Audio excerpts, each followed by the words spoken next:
The Michigan State basketball roster is likely set. That comes from Mr. Graham Couch, who put an article up yesterday. We love Graham Couch. I got to do his show at the end of the season before the second rendition of Michigan State last year.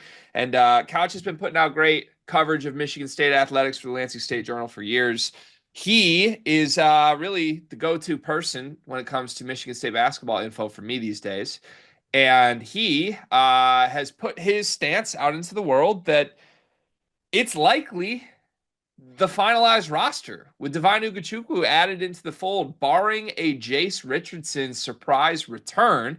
Graham Couch believes that this is the finalized version of the Michigan State basketball roster. That was news to me when I saw this on the timeline because last we heard they were trying to add a depth add at center. They were still sniffing around some international prospects. It seemed like there were multiple needs beyond just backup point guard that Michigan State was still fleshing out options for at the very bare minimum.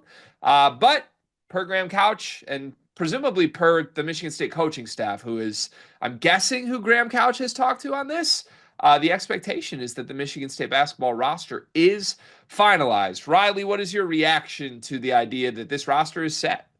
Dude, I hate it. I hate everything about it. I just don't get it. Like there's so many ways to add players this year. Whether you're looking internationally at this point, there are still some guys who could withdraw from the draft. You can fast forward to June, July when there's going to be the NBA Academy that we've seen guys rocket their stock up through that process. Whether you look at Johnny Furphy 2 years ago, Julius Halafanoa last year, even guys like Oscar Goodman on your program, he came from the academy. Like there are so many ways to add guys. I mean, there's also reclass freshmen, there's decommitments, and I don't like Michigan State was one of my favorite teams in the country to watch last year. I thought it was incredible the way that Izzo bounced back. He found his footing again and did it his way, and it was just like a very they were a fun team to cheer for. They played connected, they played really good defense, they played super hard, and it just feels like you don't really replace Jace Richardson. The marquee addition is Trey Fort, which I have some thoughts on him later. And I'm just wondering, why are you not trying to build off the momentum from last year? Like, I get that we trust Izzo. Like, I still think he's one of the best in-game coaches out there, one of the best game planners, one of the best strategies, one of the best. I mean, he might be the best in the country at maximizing a roster, but even he has his limits in that area. Like, we've seen him have teams with a lot more talent lose 12, 13 games over the last few years.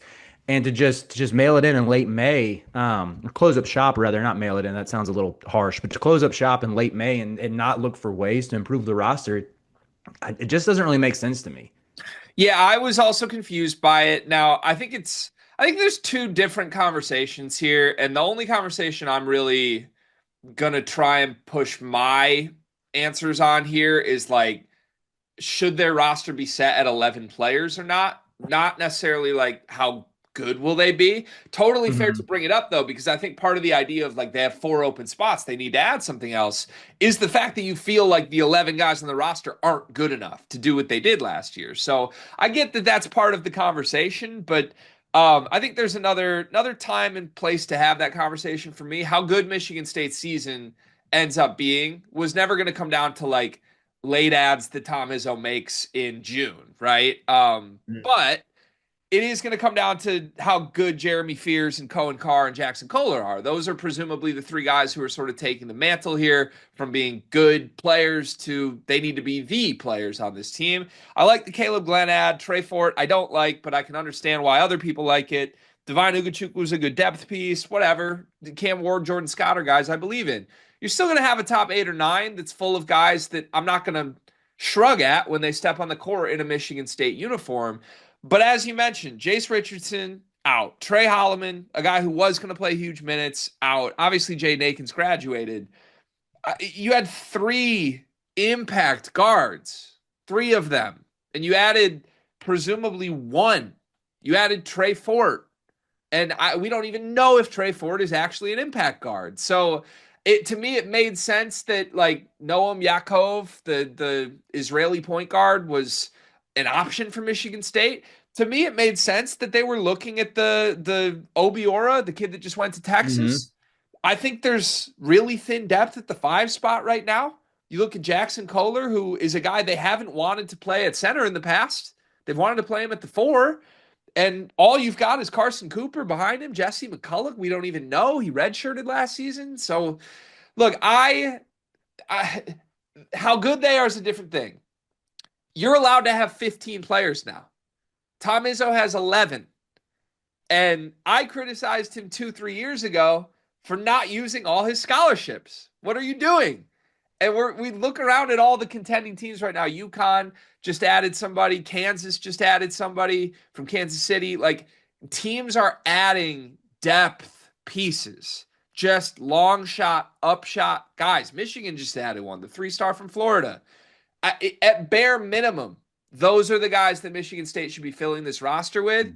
And I think the idea of them sitting on 11 with 4 open scholarships, it doesn't make sense to me given where this roster is at. Yeah, I agree wholeheartedly with you on that. I would even push back at like an addition at this point can't change your season for the better. Like I'm looking at Illinois last year. Today is May 22nd that we're recording this. Guess what day last year Kasparis Yakashonis committed to Illinois? Ooh, was it in May or was it June? May 28th. Yeah. Now guess when Will Riley committed to Illinois? That was June, I think.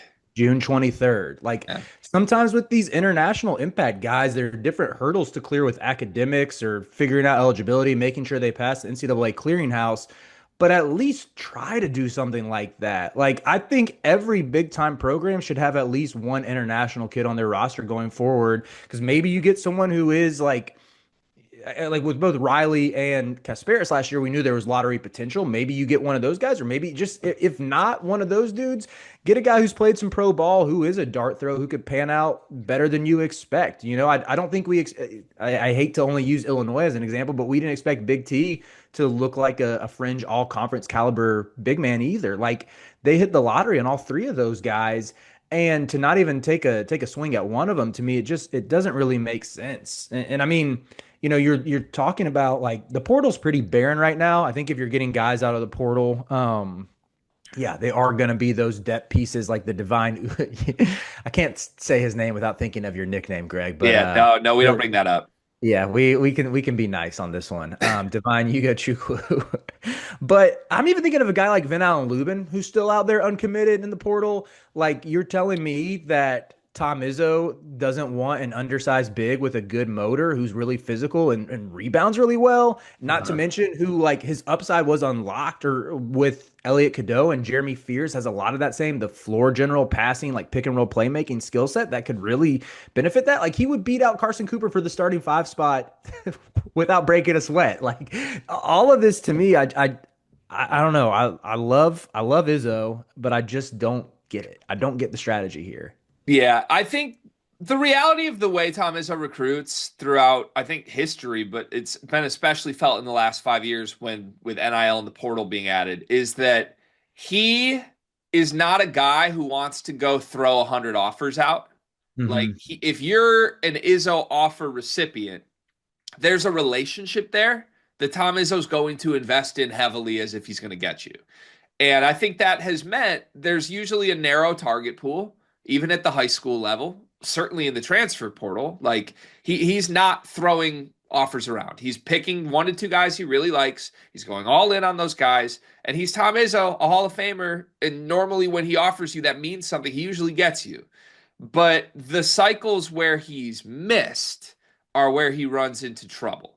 You think back 2 to 3 years ago when they were on the run of consecutive frustrating seasons, it was largely because they were missing on their primary high school targets. They had that year where they missed on Isaac Trout, Jaden Schutt. Now, those guys didn't pan out. If you ask them, maybe they wish they would have gone to Michigan State in the first place. But I think those years where those guys missed, it was kind of like, wait a second, what's the backup plan? Why aren't you using the portal? He never has a backup plan. And this year in the portal, he's done a good job getting Glenn. I love the Glenn ad. Trey Fort was a good get. Divine Ugachukwu was a good pivot late. I'm not blasting him for portal use. He's done a decent job there. But I think, you know, these splash ads, like you talk about dipping internationally, Yakov and the Obiora kid seemed like the two. Seemed like those are the 2 options here. And if those aren't coming to fruition, I don't necessarily expect Tom Izzo to hit the well again. Let's start from Mhm. scratch. Like, oh, we missed on our guys. Okay, we'll rock with what we got. That's been his motion in the past, and it's sort of what I expect. The one elephant in the room here, Graham Couch's own words of the tweet. The roster is likely set unless Jace Richardson changes course at the 11th hour. That would be unprecedented, in my opinion. At least the last couple of years, we haven't seen a projected lottery pick just back out. I don't think anyone expects that.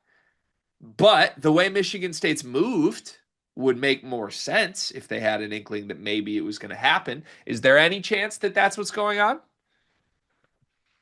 No? Question mark? Maybe. I like. I don't know. In my opinion, I think Trey Ford is much better as a backup two guard than your starting two guard. I would feel a lot more comfortable with that. And Like Trey if Ford being a primary target would make way more sense if they thought Jace was back. right, right. If you look at the history of SoCon transfers up to the Power Conference, it's bleak. And even more so, like 2 years ago, Trey Ford averaged 5 points per game at Mississippi State. That to me would lead me to believe like you at least got to try. I don't know, hit up Matt Ishbia, see if you can sweeten the deal if Jace isn't getting good feedback because he measured short. Like, I would be making an effort if I was Izzo, but yeah, to me, it just seems like that ship has already sailed. Has he closed the door? Did I miss that? There hasn't been a public goodbye post, Have we gotten the but Borzello, the door is closed tweet? there hasn't been that. But I mean, from the jump, the expectation from all parties has been that he's gone. Honestly, that's why this is the first time I would not have expected someone who I know does a phenomenal job covering Michigan State like Graham Couch to even put the words, unless there's a late return, out into the stratosphere. Like that feels like something from Couch. And I don't know, maybe I'm overreacting to that because I don't think anyone expects it, but it would make everything make sense if they did get a surprise Jace return, you know? Hmm. Yeah, I think I don't know, man. If that doesn't happen, I'm just struggling to wrap my mind around how you can go from from winning the league by was it 2 games or 3 games? Three, 3 games, dominant. making an Elite Eight run, having a guy who is ranked like outside the top 25 become a lottery pick or a fringe lottery pick and replace him with a SoCon transfer. Like that's the part I get everything you're saying about Izzo and his roster building strategy, his recruiting strategies, but it still just doesn't make sense to where like I hope for Michigan State fans' sake, I hope for my sake, because Jace became one of my favorite players to watch in the last year that maybe he does make a surprise return. That would be a lot of fun. But yeah, it just seems risky to bank your season outlook on that with I mean, I guess there's still plenty of time to add guys, but yeah. There's a lot about Tom Izzo and his endless successes that don't make sense to me, Riley. I'm just prepared. If this is the final roster, get ready for Cam Ward to be like an all conference freshman All American type who averages 17 and 9. And we look back on this and feel really stupid.